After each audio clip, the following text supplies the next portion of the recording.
Vivenda, lugar onde se vive,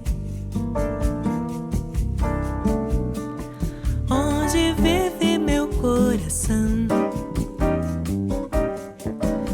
Às vezes está tão longe, em outro país, em outras roupas, em outra casa, onde já foi minha morada. Hi, everyone. Thank you for joining us for another episode of the Wayne Public Library Virtual Jazz Series. I'm very pleased and honored today to be having a conversation with the great pianist and vocalist and composer, Abelita Mateus. So welcome. Thank you so much. It's a pleasure to be here talking to you. Well, thank you. So you've had quite a journey from Brazil to the U.S. and I guess what I'd like to start with is a little bit of your background, where you started studying when you were a child, but you took on classical music more when you were around 15. Am I right? Yes, you're right. Yeah, I started around this age, a little earlier, and then took a break. And around this age, I really kept going with classical music, and I guess I had like private teachers, and then went to a really nice conservatory in São Caetano do Sul, in a town in the state of São Paulo in Brazil, right? After that, I went to the undergrad in classical as well. And it was around that time that I started getting really into jazz, and especially Brazilian music, with what we call Brazilian popular music, right? And then that was it, I guess. Since around that time, that I would say was around 2000, 2001, I never stopped getting more and more into jazz and Brazilian music, Brazilian popular music, let's put it that way. Were there any other instruments you considered playing when you were younger? Yes. During this time, I started the conservatory. I did a little bit of oboe, I was saying in yes, because I could tell there was a need, they didn't have enough students, and I loved the sound of it so much. But it was just too much, because I was already in love with piano, and I just couldn't, keep going with both. But yes, that also a little bit of flute, but not as much, just like a little bit as a kid, but yeah, the piano was always my main instrument for sure. Well, when you chose the woodwinds, you went right for the hardest one, which is a double reed with the oboe. I know, right? Exactly. And I mean, you have to be able to build your own palhetas, right? In Portuguese. And that for me was already like, oh my God, this is crazy. Yeah, I couldn't keep going. So after you got your degree in classical piano, that's at the Foundation of the Arts in Brazil, right? I believe it's very strong. Yes, we have a good amount of universities. Yes, not as many conservatories, but yes, it is a strong foundation for sure.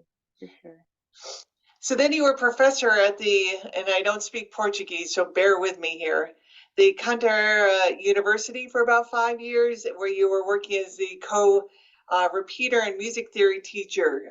Do you want to talk about that a little bit?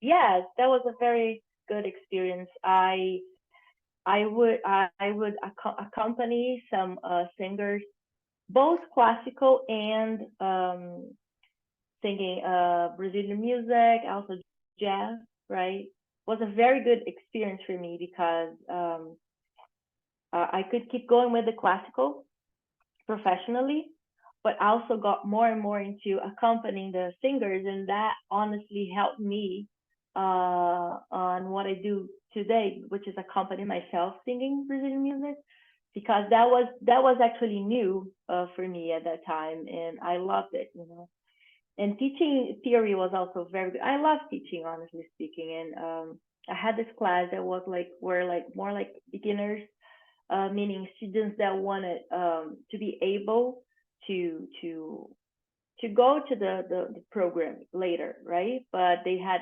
some things that they need to work on. So I was uh, kind of making this connection, and it was great. I really love teaching it. I still love teaching. To be honest, I like it a lot. I just don't have as much time, but I do like it. Well, as a mother of three, you have a lot of demands on you, so I understand. Oh, tell me about it. Yeah. So let's talk a little bit about your piano playing. There are some very nice descriptions of your playing by some very famous musicians here. I like the quote from Romero Lumbambo.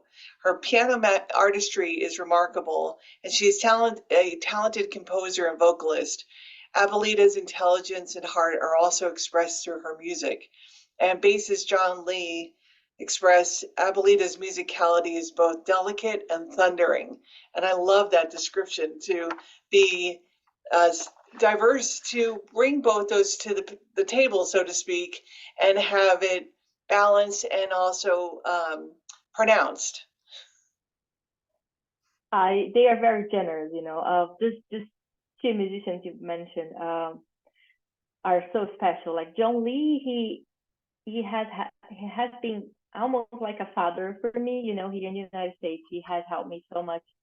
I've met him through Claudio Roditi, another great Brazilian musician that unfortunately left us a few years ago. But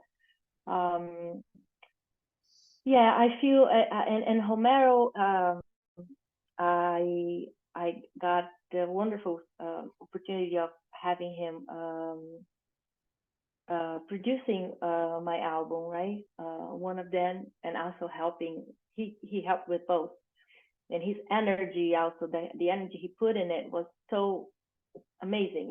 He was actually the one who actually got me going. I was filled with fears. Oh, should I do this or that? And he was like, "No, let's go. You're ready. Let's go." And that really helped me. And yeah, what they're mentioning about my playing, I don't know. I believe I I like to think that I look for my own voice on what I do, and that's I don't know, that's hard, right? I have the piano players that are just the ones I love, and I love to listen to and to copy as much as I can. But in the end, I guess with all the Brazilian background, and I don't know, I feel that sometimes I can sound as me, right? And I think that's important. That's what I wish I can do more and more. Have more opportunities to be like that, to sound like that.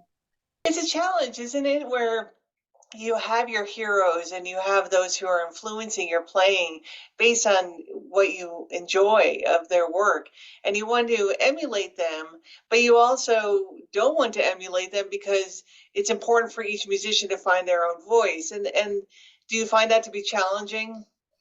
Oh my God, I would say that is one of the most difficult things. Absolutely, yeah. And that is the type of conversation I have so many times with musicians, with my husband even. How you have the giant ones that are so remarkable, right? On that, right? That you just recognize them no matter what. So I guess that's the biggest challenge for I I think so. I totally agree. So it wasn't until about 2009, 2010 that you started sporadic vocal studies. And then in 2011, I read that this is where you started more regular studies to become a vocalist. What made you decide to branch into singing as well as playing piano? I always loved it, since a kid. The way music came to my life was through church, where I had my parents singing at a choir, the choir of the church we were members of. So I was always into the piano player more than anything. I wanted to turn the pages for her, but I was obviously also into all the singing, right? So I really wanted to have an opportunity of singing there, and I could eventually, but I guess all that was very strong, even while I was playing the piano. But I wasn't so much into the classical singing, even though I thought beautiful the technique that they had, right? So I guess it was after I got more into jazz and Brazilian popular music, right? That I really, I mean, I guess one of the biggest ones that I really love, and I all the time I would hear her, I would say I wish she could do that. Elise Regina, for example, I was a lot into like trying to do as much as I could, and it was a big challenge for me because I felt I still feel safer as a piano player, right? I feel safe as a piano player, and as a singer, I feel that it still feels new, even though I started like that long ago. I guess because the process of studying the piano for me was so clear, in terms of like studying the classical and then going through other things. And I guess for the singing was a little bit more, do you sing? So yeah, so let's do it. I jumped there, and then little by little I try and still doing it, work on technique and other things. And I don't think it wasn't ever very natural for me, anything, honestly, even the piano, it was always more like hard work. There are people that sometimes, get these things easier, not for me, but I always loved it. And I guess, especially after I moved here to the United States, it was very common to everybody, especially the musicians, to ask me, "Oh, you're Brazilian. You play the piano. Do you sing? Do you sing in Portuguese?" Right? Everybody will ask me that. No, I'm not kidding. So I was like, "Oh my God, I do," but I guess I really have to. Because I want it, but I don't do as often, right? So, and I still feel that way. I just, as always, I wish I had more time to just put more time in it and do more and more. But You remind me, as I was watching several of the videos of you playing, of Nat King Cole, who always felt that he was a pianist and never valued his vocals.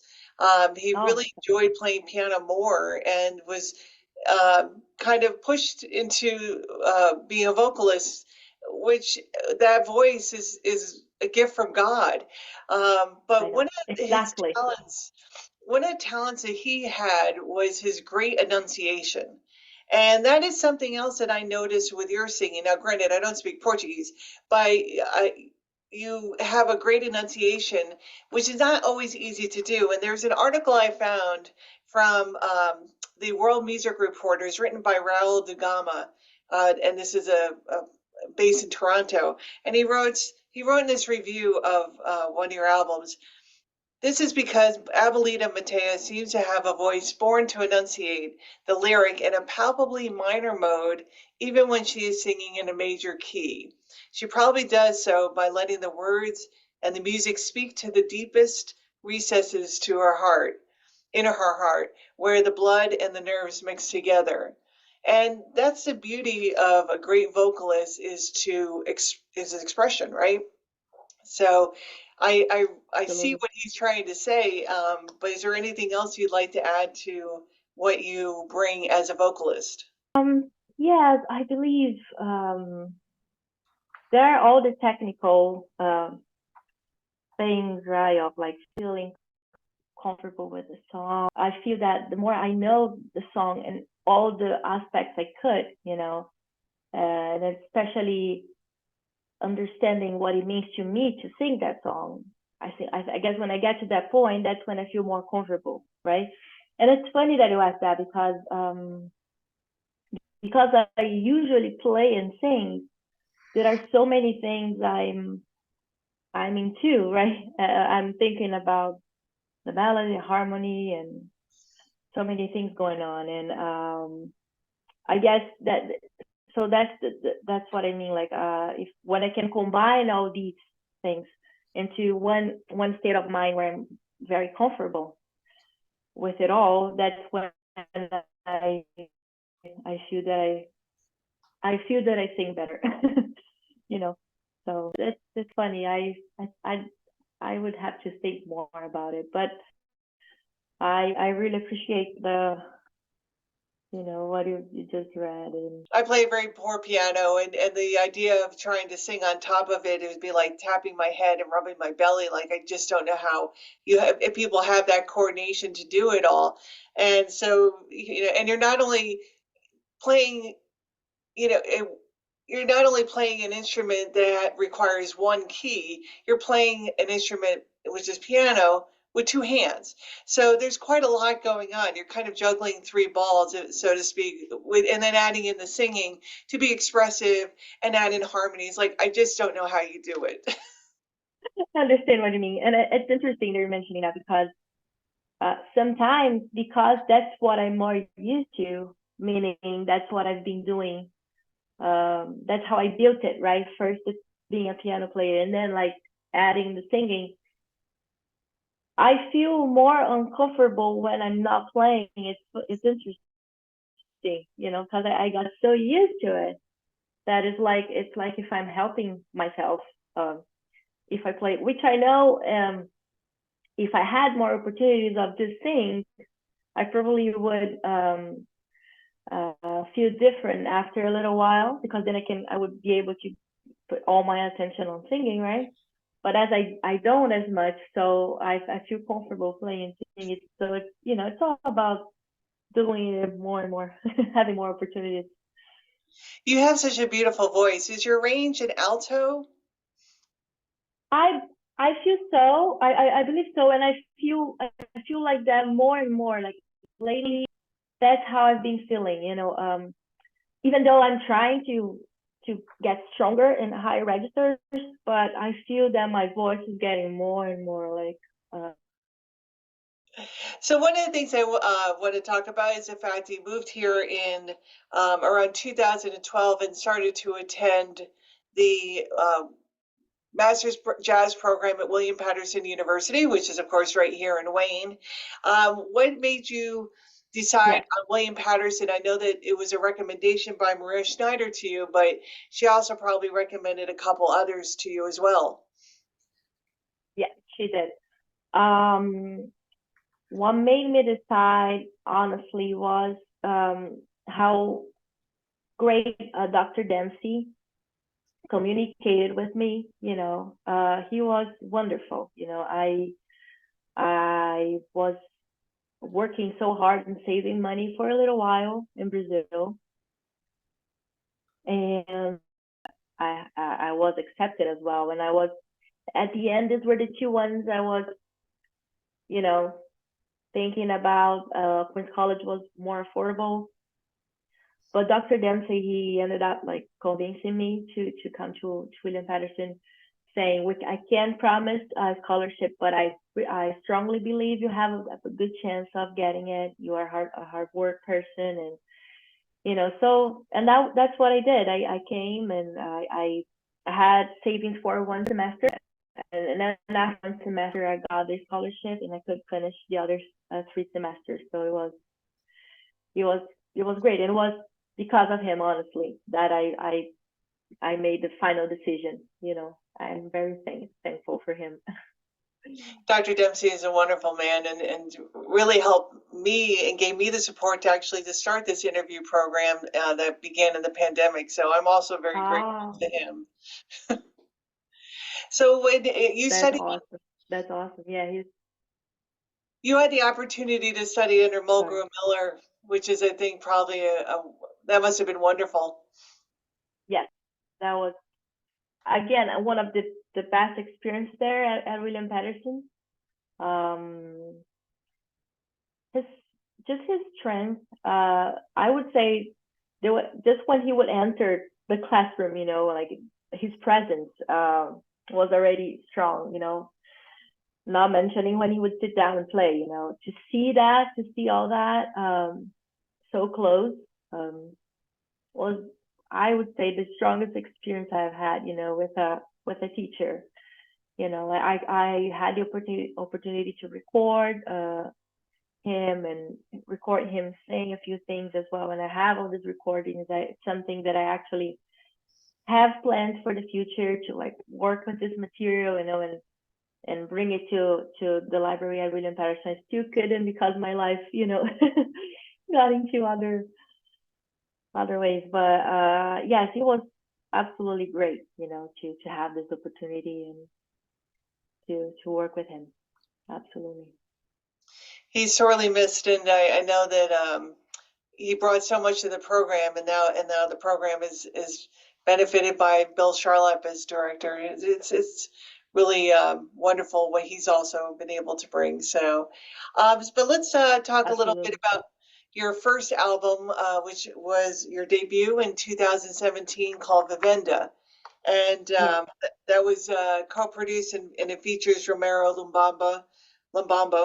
And were all these songs your arrangements, and then were there also some of your own compositions? Exactly. Yes. I decided to record songs that I liked, that I really loved listening to. Some of them I wasn't even performing as often, but Djavan is a composer that I recorded a lot in this first album.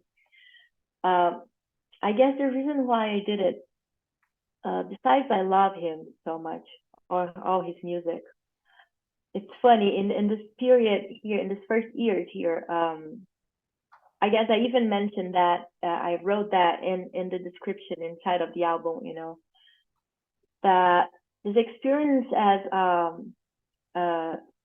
someone that comes from another country and to live in a place where you don't know anybody, it's full of ups and downs, meaning when you feel happy that you can do something, it's just a completely full of happiness. You feel so great. But also when you feel disappointed, it's also very deep, I guess, because we're lonely. In my case, right? Everyone talk about myself, but you're lonely, or I'm also further from my family and closer friends. And so then listening to Djavan was so strong to me, in terms of having this connection with myself, with who I am, with my country, that if I was upset and I would listen to like 30 seconds of his music, that was it. I was back. Oh, I know I'm here. I know why this is happening. Let's keep going. That is the type of connection I have with his music. So I guess that is one of the reasons why I recorded like maybe I guess 3 or 4 of his compositions in this album. And then the other compositions are also related to this feeling of trying to figure out where my home is, meaning, okay, I'm so far away from home, and that's the meaning of vivenda. Vivenda means home. It's casa, right? It's one of the words for casa. We don't use it as much, but it's the meaning of it. And the compositions are all related to this feeling, of building a feeling of being home, even though you are so far physically from the home you're used to, right? So you have a beautiful song on that. The last song on that album is Familia Rondao. Did I pronounce that correctly? Yes, you did. Yeah, it's a chorinho. It's a very popular type of Brazilian music, and Família Brandão is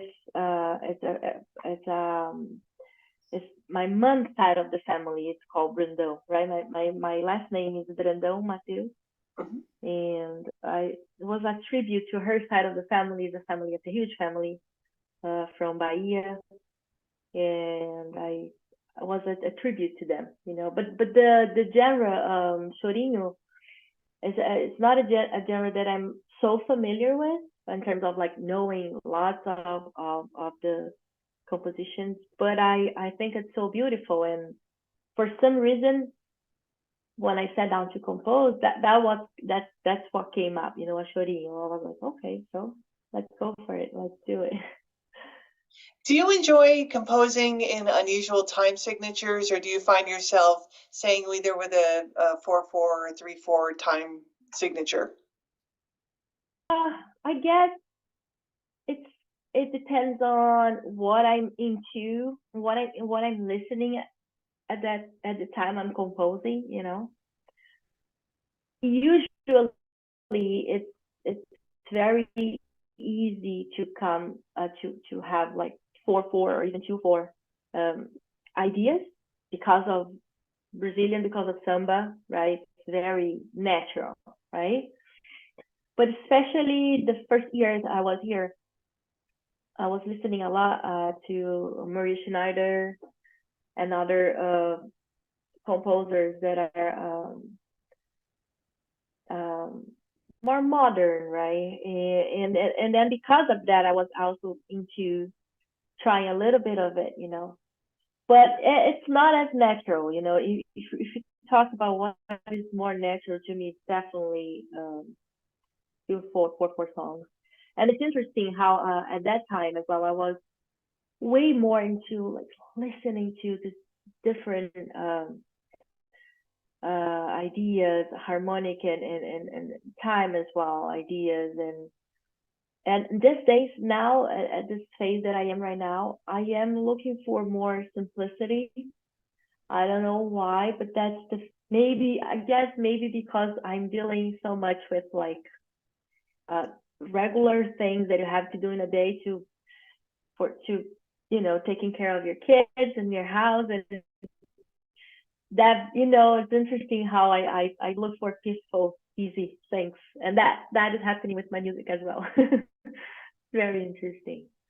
It is interesting that it influences you in that way. I've talked to wonderful singers in this program, and we've talked about the fact that there are some of the pop singers that have come up try to throw as many notes as they possibly can into a phrase or a chord, and sometimes the simplicity and the harder thing to do is actually sing less or add less. Do you agree with that? Yeah, I do. I do.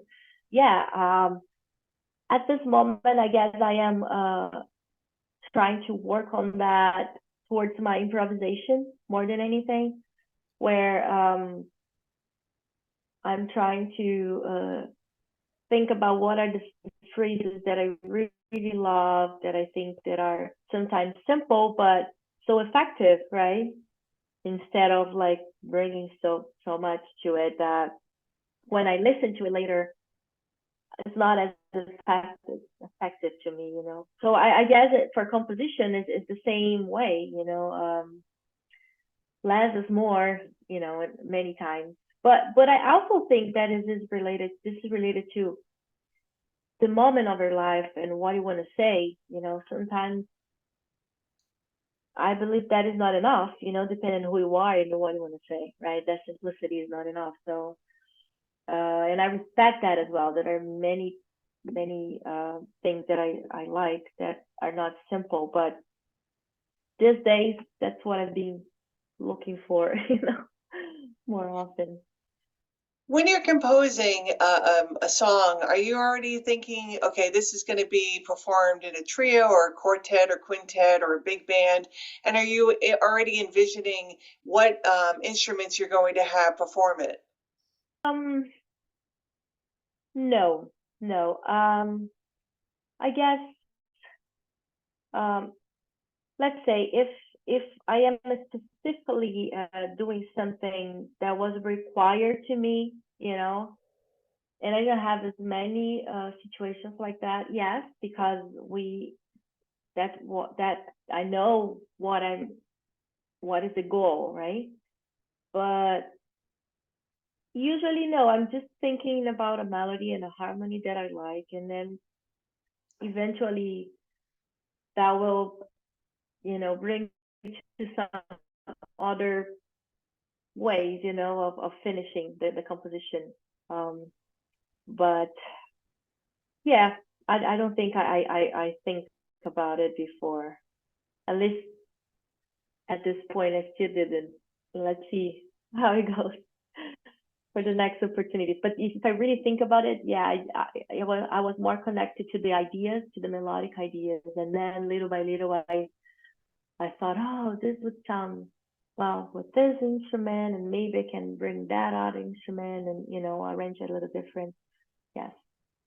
So that brings me to my next question on your album Vivenda, on the song Esquinas. I hope I pronounced that Yes, correctly. You you opted to did. play your Fender Rhodes electric piano for that one. And also on the song Avow, you chose, or the bassist played an electric bass versus an acoustic bass. So I was curious if that was your decision for both those songs. Yes, it was. The electric bass for this album was the main decision. Was a very strong decision because of the style of the album, the style of the songs. I really wanted that sound. And Itaiguara Brandão that played the bass, he's wonderful, you know, playing the electric bass. I really like his sound. And the electric piano for that song was also a conscious decision because I wanted that vibe. I really wanted to use the electric piano, and um, I thought that for that song, and it would get this very nice lyrics, and I guess the that sound kind of brings this feeling of connecting, you know, all the sounds. It's less percussive, right? So yes, that was a conscious decision, absolutely. And I was lucky enough to have it there, so I was like, oh yes, I have to use it, you know, and at the studio. So There's a wonderful clip of you performing Birdland, and the bassist you're performing with is, help me out here, Itaguara Brando. yes, it's the same bass player that recorded the album. Yeah, he's wonderful. He's extremely active in that performance, and I love it. And he's just all over the place, which is great. And it's that driving beat, right? And I'm just wondering, is that that beat, that driving beat, is that part of Brazilian music? Is it part of Brazilian jazz, or is it what his style is? Oh yeah, I mean that whole feel. We could call it like Brazilian swing, right? As you have the swing, right? That is the jazz swing, and it comes from all the Brazilian styles that we listen, right? Samba, baião, chorinho, so many others. It's all in there. So then I guess we can call it Brazilian jazz because of that, you know, this big mixture of, but more as an idea, more like emulating the fact that the jazz is also this big mix of blues, jazz, comparing to the jazz itself, where there's many influences of blues, right? So in Brazilian jazz, that also happens, right? We have so many other styles that influence our playing on a trio, for example. And obviously, we can be more specific. Now we're playing a baião, now we're playing a samba, right? Now we're playing a bossa nova, but still like those, that, how can I say, that communication, that sounds that you heard happening between bass and piano and drums are part of this Brazilian swing, Brazilian jazz. That is, it's very natural for us to come up with. We just recognize, right, in our communication that is happening, and it feels good. It feels really good. And there's almost like a bossa nova pulse that kind of permeates all that. Yes, the 2/4, right? It's very strong. And bossa nova, we we call it for slower ones, like it, and then you have like the samba for the faster ones. But this feeling of having like a stronger pulse for always creating other rhythms towards this main feel, right? That is, it's so different from jazz, right? But it's all there, right? It's all connected. I guess jazz and jazz trios especially influenced so much, influenced the Brazilian music and the Brazilian jazz trio so much. So I feel that there's a lot of it as well, but with a more specific feel, you know, a more specific swing. I guess it goes without saying that you were influenced by Jobim and Astrud and Bebel Gilberto as singers. Is that true? Well, Jobim, absolutely. Bebel Gilberto, I heard her some, but it's not one of the strongest names. You know, I would say Elis Regina, for example, was very, very strong name. Leni Andrade as well. I like the singing of Bebel Gilberto, but it's interesting how I got more into it after I moved it to the United States. And Jobim, I guess, he's so famous, right? That we obviously had so much access to him there as well. And here, obviously, he's the most famous Brazilian composer, right? I guess. But it's interesting how I was more aware of her after I moved here, more than in Brazil, you know.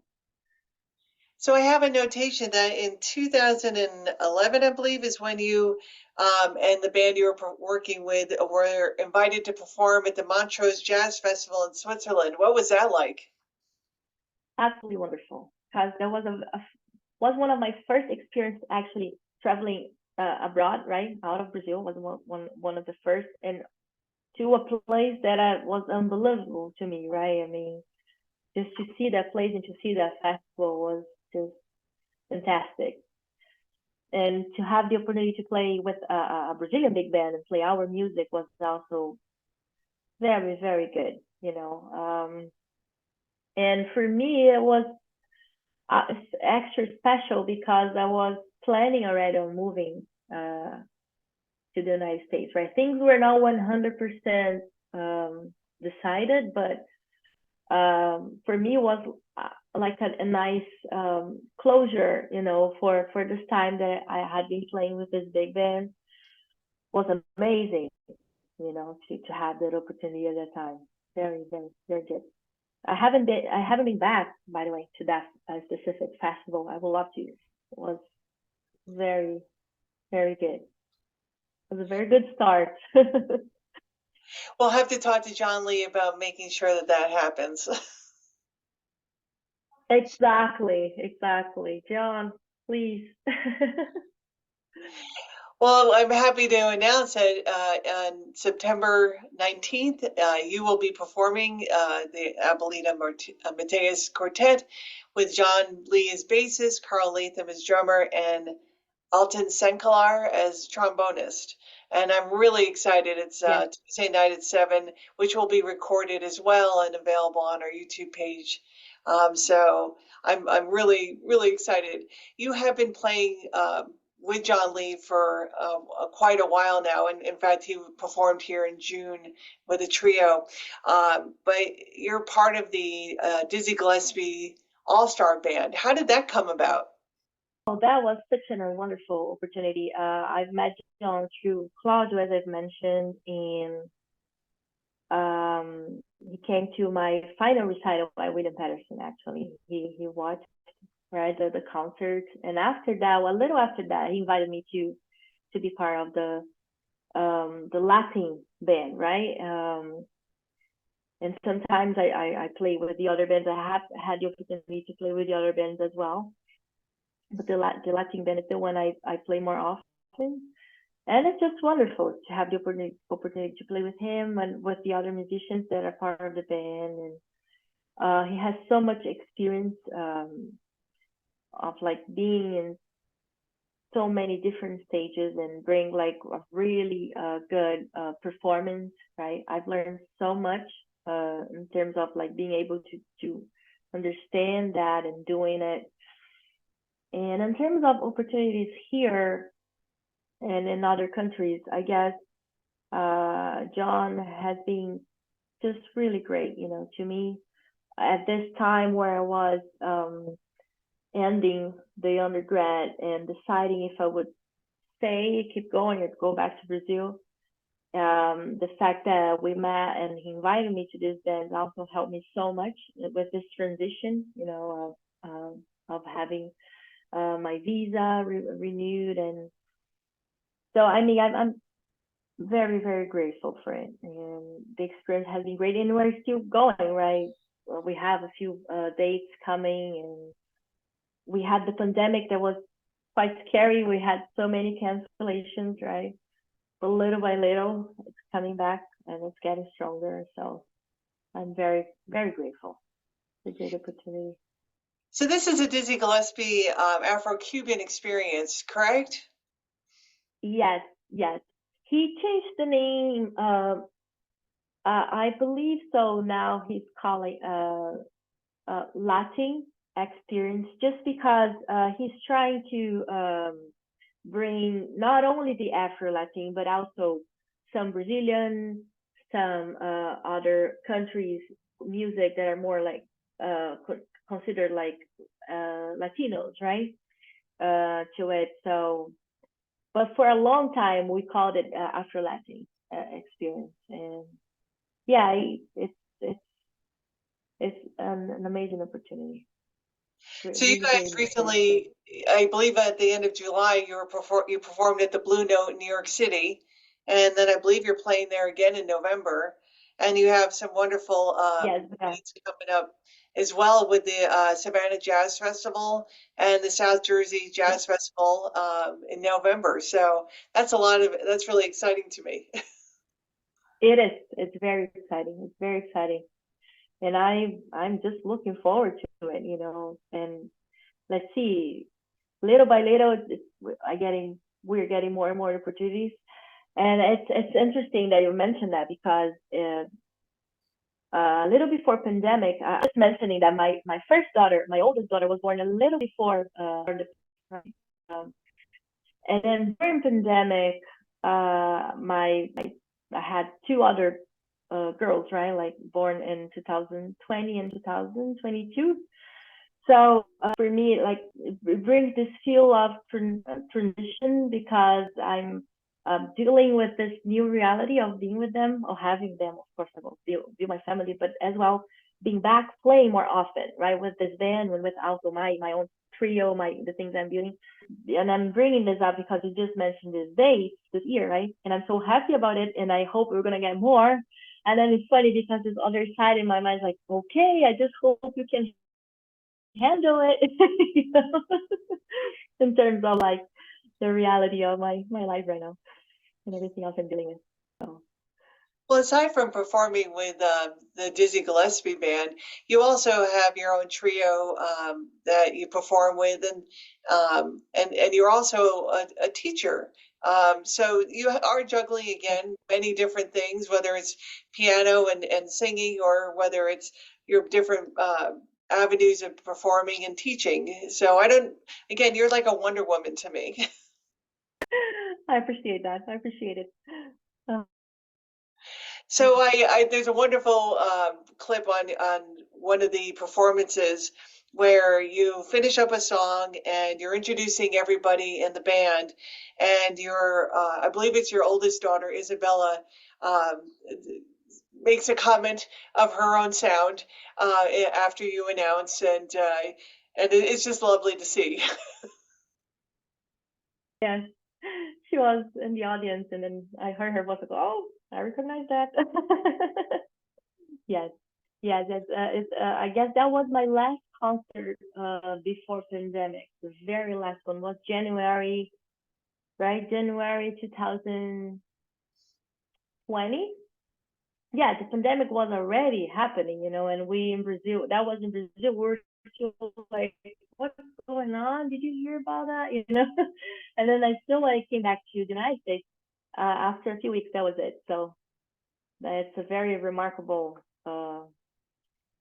concert for me. Okay, I just have one or two more questions and then we'll wrap it up here. No, okay. So one of the projects that I had read that you were working on is a series called The Little Cousins, and that there were 8 episodes. Would you like to tell me about that? Yes. Also during pandemic, right? I was in Brazil, and my youngest brother, he has his own company in Brazil that is related to internet, and he does many things online, right? And try ideas of things that maybe could develop being home, right? And that was something that came up. Why don't we start a cartoon? You could learn how to work on the songs, at home. So that was it. I learned the programs to work on the songs, to do the arrangements at home, right? Using Logic Pro during the pandemic, and I started composing some songs, and we found this friends that do all the animation. They're also from and my brother, he's financing the whole thing. And little by little, we're putting this together, like this idea, and I feel so happy about it because for me, it's a great opportunity of developing skills of composing, of arranging, because I have to choose it all myself, right? Using the Logic Pro, and okay, here I'm going to have an orchestra, this I'm going to have the drums, this I'm going to have, and it's also a good way for me to be connected to my brother and my family in general, right? Because I'm always in touch talking about this and developing it. So I really about the project, and also it's good because it's inserted on this reality of me being surrounded by my girls and things that they're learning. So all that brings me also inspiration, right, to work on that, and it has been a great opportunity. I'm very happy about it. And that series is going to be in Portuguese. We are doing in all this in 3 languages: English, Portuguese, and Spanish. That's maybe where you saw it in Portuguese, right? Os priminhos, but we also have the little cousins and los primos pequeños in Spanish. So the idea for now is to start in 3 languages, but who knows, maybe in the future, if it really grows, right, if it really develops, we could extend it to other languages. But for now, I really want to try to push it in all the 3 languages, have the songs translated and work that way. Oh, that's fantastic. I'm looking forward to it. I'm a big fan of Bluey and other children's programming, which are so intelligent. And it sounds like you created also one that's very intelligent and bringing music to the children and their parents. Yes, absolutely. Absolutely. And it's something that it felt that way for me. Out of nowhere, I was so inserted in this universe, I was like, oh my God. Like, so it feels natural, for me to like develop that right now, because I'm listening to what my daughters are listening, and yeah, it feels, I feel so part of it, so much part of it as well, right? So it's good. Well, I want to thank you for taking the time to chat with me today, and it's been really an honor for me, and I'm more excited to be able to know that I'm going to be meeting you in less than a month or so. Thank you very much, Abelita. I really appreciate it. Thank you so much. Thanks for this opportunity. This has been great. I'm looking forward to the concert. It's going to be great. Vivenda, lugar onde se vive, onde vive meu coração. Às vezes está tão longe, em outro país, em outras roupas,